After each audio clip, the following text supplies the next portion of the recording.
Good morning members, Jake Gibbs, Director of Grounds here at the club. It's Thursday the 7th of July and we've just come off 5 days of really consistent rainfall, totalling over 200 mils and coming to a conclusion last night at 45 mils of rainfall. Now the forecast yesterday was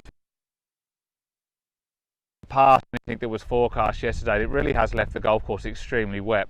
It really is as wet as what we were having in that heavy rain back in March, and the main driver or the main reason for that is, although we've all been experiencing and enjoying the been able to in recent times, when we talk about the soil profile, we really are talking about kind of a meter deep plus some.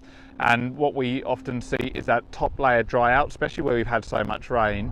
We see that top layer dry out conditions normalise, but we're still very wet deep down. So although we've only had 200 mil rain in this 5-day weather that we've just experienced, it really is as wet as we had before. The difference at the moment is we are in the depths of winter.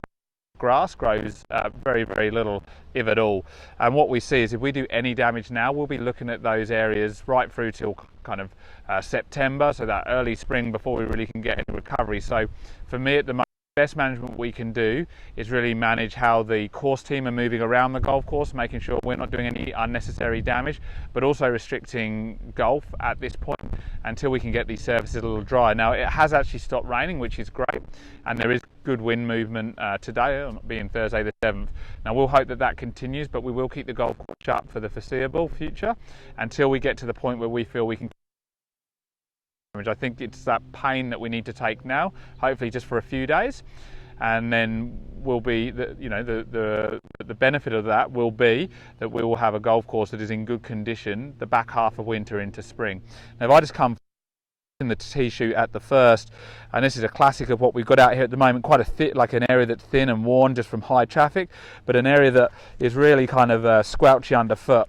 Now my concern is if we go out too early, we'll damage these areas, and it's these kind of pinch points that we have on the golf course. It's in tee shoots, it's around the green complexes that are extremely wet at the moment, but also have that high amount of traffic, and we could really sustain some damage. So for now, and I do frustrating year. Sydney is at 1.8 metres. Its average is usually 1.2. It is. I think we need to protect at this moment.